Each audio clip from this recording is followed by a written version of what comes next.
Assalamualaikum warahmatullahi wabarakatuh. Kami dari kelompok 4 Sosiologi ingin mempresentasikan hasil kerja kami yang berjudul Kelompok Sosial. Sebelumnya izinkan kami memperkenalkan diri. Nama saya Ninyoman Santiwahyuni, NPM 20150033, dan teman saya Risnawati Fadli, Sarisa Fitri, dan Tony Saputra. Baik, langsung aja kita ke materi awal. 1. Kecenderungan manusia berkelompok. Manusia merupakan makhluk yang memiliki keinginan untuk menyatu dengan sesamanya serta alam lingkungan di sekitarnya. Dengan menggunakan pikiran, naluri, perasaan, keinginan, dan sebagainya, manusia memberi reaksi dan melakukan interaksi dengan lingkungannya. Pada awalnya manusia hidup secara sendiri-sendiri. Namun, pada berkembangnya karena menyadari tidak dapat hidup tanpa manusia lainnya, maka manusia berinteraksi dengan manusia lainnya. Dan pada awalnya pula manusia hidup secara nomaden, berpindah-pindah, dikarenakan sangat tergantung pada alam. Namun, karena manusia telah dapat beradaptasi dengan alam, maka mereka menetap di suatu tempat. Sekelompok orang yang menetap ini disebut dengan penduduk. Manusia memiliki kecenderungan untuk membentuk kelompok sosial. Karena dalam masyarakat atau organisasi, manusia harus memiliki kecenderungan untuk membentuk kelompok sosial. Karena dalam kelompok sosial, masyarakat akan saling berinteraksi satu sama lain dengan warga lain atau saling membantu dan saling menolong satu sama lain. 2. Tipe-tipe kelompok sosial. Berbagai tipe kelompok sosial dalam masyarakat dapat diklasifikasikan ke dalam tipe-tipe tertentu sebagai berikut. A. Kelompok sosial menurut terbentuknya. Menurut proses terbentuknya kelompok sosial dibedakan menjadi sebagai berikut. 1. Kelompok semu. Kelompok semu merupakan kelompok orang-orang yang bersifat sementara. Kelompok sosial ini tidak memiliki struktur, ikatan, kesadaran, jenis, dan aturan. Contoh berkumpulnya orang-orang ketika terjadi peristiwa tabrakan. Ketika proses evakuasi selesai, maka satu persatu orang meninggalkan tempat tersebut. Hal ini berarti kelompok tersebut adalah semu dan bersifat sementara. Ciri-ciri kelompok semu sebagai berikut. 1. Tidak direncanakan karena terjadi secara spontan. 2. Tidak terorganisasi sehingga tidak terstruktur. 3. Tidak ada interaksi, interrelasi, dan komunikasi yang berlangsung lama. 4. Tidak ada kesadaran kelompok. 5. Tidak ada kehadirannya bersifat sementara. Kelompok semu dibedakan menjadi 3, yaitu sebagai berikut. 1. Kerumunan. Kerumunan merupakan berkumpulnya orang-orang pada saat tertentu secara cepat tanpa ada ikatan organisasi. Himpunan manusia yang termasuk dalam kerumunan sebagai berikut. 1. Penonton pasif, yaitu kerumunan yang mempunyai pusat perhatian dan satu tujuan yang sama erat dan mempunyai sifat pasif. B. Kelompok ekspresif, yaitu kerumunan yang mementingkan tujuan daripada pusat perhatian orang-orang, berkumpul dengan tujuan sama tanpa memandang apa yang menarik perhatian mereka. C. Kelompok saling tidak senang, yaitu kerumunan sementara yang tidak menyukai kehadiran orang lain sebab dapat menghambatnya untuk mencapai tujuan. D. Kerumunan panik, yaitu kerumunan yang dalam keadaan panik untuk menyelamatkan diri dari bahaya. E. Kerumunan emosional, yaitu yang menggunakan kekuatan fisik untuk melawan norma-norma pergaulan hidup yang bersangkutan. F. Kerumunan tidak bermoral, yaitu kerumunan orang yang tindakannya melawan norma pergaulan hidup yang tidak mempunyai tujuan yang jelas. 2. Publik merupakan kelompok yang bukan kesatuan. Interaksi berlangsung melalui alat-alat komunikasi dan tidak langsung. Contoh radio, surat kabar, televisi. Dengan alat-alat penghubung, publik mempunyai pengikut yang luas dan berjumlah besar. 3. Massa. Massa diartikan sebagai keseluruhan dari kerumunan sosial. Pengertian massa timbul sejalan dengan perkembangan masyarakat yang mengarah pada pola kehidupan modern. Pengertian massa menjadi ciri khas masyarakat modern yang pada umumnya bertempat tinggal di perkotaan. Ciri massa yang menonjol adalah suatu kumpulan orang yang heterogen sehingga identitasnya sulit diketahui. Keanekaragaman massa tampak dari diferensiasi status sosial, taraf hidup, pendidikan, keturunan, pekerjaan, dan agama. Sebagai berikut: A. Tidak direncanakan tapi sudah ada dengan sendirinya secara spontan. B. Tidak terorganisir dalam satu wadah tertentu. C. Tidak ada interaksi, interrelasi, dan komunikasi yang berlangsung lama. D. Tidak ada kesadaran kelompok. E. Kehadiran bersifat tetap. 2. Kelompok masyarakat merupakan kelompok yang di dalamnya terdapat persamaan kepentingan pribadi di antara para anggotanya, tetapi kepentingan tersebut bukanlah kepentingan bersama. Ciri-ciri kelompok kemasyarakatan sebagai berikut. A. Tidak direncanakan tetapi sudah ada dengan sendirinya. B. Kemungkinan berkelompok dalam suatu wadah tertentu. C. Kemungkinan ada interaksi, interrelasi, dan komunikasi. D. Kemungkinan terjadi kesadaran berkelompok. E. Kehadirannya tetap. 3. Kelompok sosial, yaitu kelompok sosial seringkali terjadi karena ikatan pekerjaan, usia, jenis kelamin, tempat tinggal, dan sebagainya. Ciri-ciri kelompok sosial sebagai berikut. A. Tidak direncanakan tapi sudah ada dengan sendirinya. B. Kemungkinan berkelompok dalam suatu wadah tertentu. C. Kemungkinan ada interaksi, interrelasi, dan komunikasi. D. Ada kesadaran kelompok. E. Kehadiran tetap.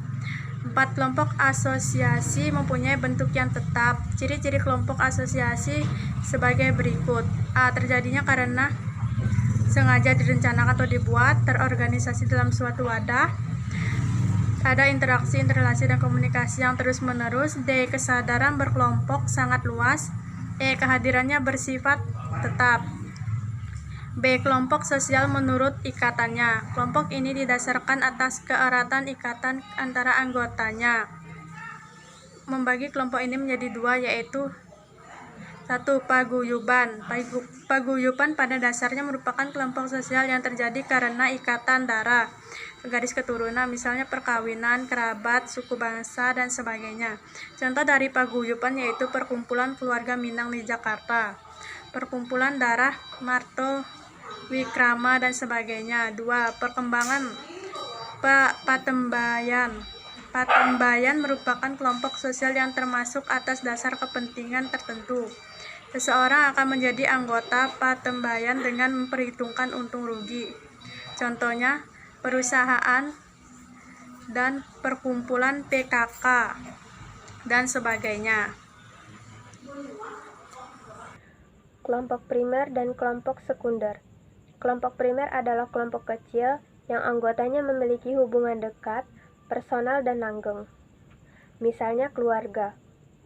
Kelompok sekunder adalah kelompok yang lebih besar, bersifat sementara, dibentuk untuk tujuan tertentu, dan hubungan antara anggotanya tidak bersifat pribadi, sehingga biasanya tidak langgeng. Misalnya, kesebelasan sepak bola. 4. Gemeinschaft dan Gesellschaft. Gemeinschaft dan Gesellschaft atau dalam bahasa Indonesia dipadankan menjadi paguyuban dan petembayangan, adalah istilah yang diperkenalkan oleh sosiologi berkebangsaan Jerman, Ferdinand Tönnies, untuk membedakan dua ikatan sosial menjadi dua dikotomi tipe sosiologi. 1. Gemeinschaft adalah bentuk kehidupan bersama, anggotanya diikatkan oleh hubungan batin dan murni, bersifat alami dan kekal. Dasar hubungan adalah rasa cinta dan rasa persatuan yang telah diodaratkan Biasanya, gemeinschaft adalah bentuk kehidupan bersama. Anggotanya diikatkan oleh hubungan batin yang murni, bersifat alami, dan kekal. Gemeinschaft adalah bentuk kehidupan bersama. Dalam anggotanya mempunyai hubungan yang bersifat sementara dan disatukan oleh pemikiran yang sama. Gemeinschaft ditentukan oleh Kurwil atau kehendak nasional dan dilambangkan oleh masyarakat kosmopolitan modern dengan birokrasi, pemerintah dan organisasi industri 5. besar. Paguyuban dan patembayan. Paguyuban atau Gemeinschaft diartikan sebagai kelompok atau asosiasi, sedangkan patembayan atau Gesellschaft diartikan sebagai masyarakat atau masyarakat modern. Gemeinschaft merupakan situasi yang berorientasi nilai aspiratif dan kadang sebagai kebiasaan yang mendominasi kekuatan sosial. Gemeinschaft lebih didominasi atas dasar kekeluargaan dan hubungan kerabat yang dekat. Adapun menurut Soekanto, ia menjelaskan bahwa paguyuban adalah suatu bentuk kehidupan di mana anggotanya diikat dan punya ikatan hubungan batin yang murni dan bersifat alamiah. Hubungan ini memiliki dasar rasa cinta dan rasa kesatuan batin yang memang telah dikodratkan. Paguyuban dapat dilihat dengan nyata di dalam suatu keluarga, kelompok kerabat, rukun tetangga, dan lain sebagainya. Paguyuban memiliki beberapa ciri menurut Tonis. A. Intimate, yaitu hubungan Oke, saya akan melanjutkan yang mesra dan presentasi dari kelompok saya. Yang ketiga, kelompok sosial, yaitu kelompok sosial seringkali terjadi karena ikatan pekerjaan, usia, jenis kelamin, tempat tinggal, dan sebagainya. Ciri-ciri kelompok sosial adalah sebagai berikut. A. Tidak direncanakan, tapi sudah ada dengan sendirinya. Dan yang B. Kemungkinan berkelompok dalam suatu wadah tertentu. Yang C. Kemungkinan ada interaksi, interrealisasi, dan komunikasi. Dan yang D. Ada kesadaran kelompok. Dan yang terakhir E, kehadirannya tetap. Oke, dan yang keempat, kelompok asosiasi mempunyai bentuk yang tetap. Ciri-ciri kelompok ini adalah sebagai berikut. A. Terjadi karena sengaja direncanakan atau dibuat. Yang B.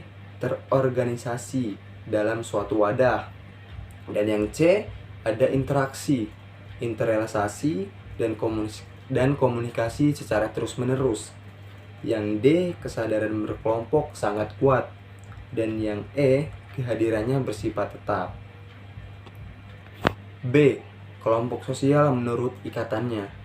Kelompok ini didasarkan atas keeratan ikatan antara anggota. Ferdinand Tones dalam Sarjono Soekanto 402/2005 membagi kelompok ini menjadi dua, yaitu kelompok sosial menurut ikatannya. Kelompok ini dasarkan atas keeratan ikatan antar anggota. Ferdinand Tones dalam Sarjono Soekanto 402/2005 membagi kelompok ini menjadi dua, yaitu paguyuban dan patembayan. 1. Paguyuban. Paguyuban pada dasarnya merupakan kelompok sosial yang terjadi karena ikatan darah ataupun garis keturunan, misalnya perkawinan, kerabat, suku bangsa, dan sebagainya. Contoh dari paguyuban yaitu perkumpulan keluarga Minang di Jakarta, perkumpulan darah, Martowi Karaman, dan sebagainya. Nomor 2. Petambayan. Petambayan merupakan kelompok sosial yang termasuk atas dasar kepentingan tertentu. Seorang akan menjadi anggota petambayan dengan memperhitungkan untung dan rugi. Contohnya perusahaan, perkumpulan PKK, dan sebagainya. 3. Kelompok primer dan kelompok sekunder. Kelompok primer adalah kelompok kecil yang anggotanya memiliki hubungan dekat, personal dan lenggang, misalnya keluarga. Kelompok sekunder adalah kelompok yang lebih besar, bersifat sementara, dibentuk untuk tujuan tertentu, dan hubungan antar anggota tidak bersifat pribadi, sehingga biasanya tidak langgeng, misalnya kesebelasan sepak bola.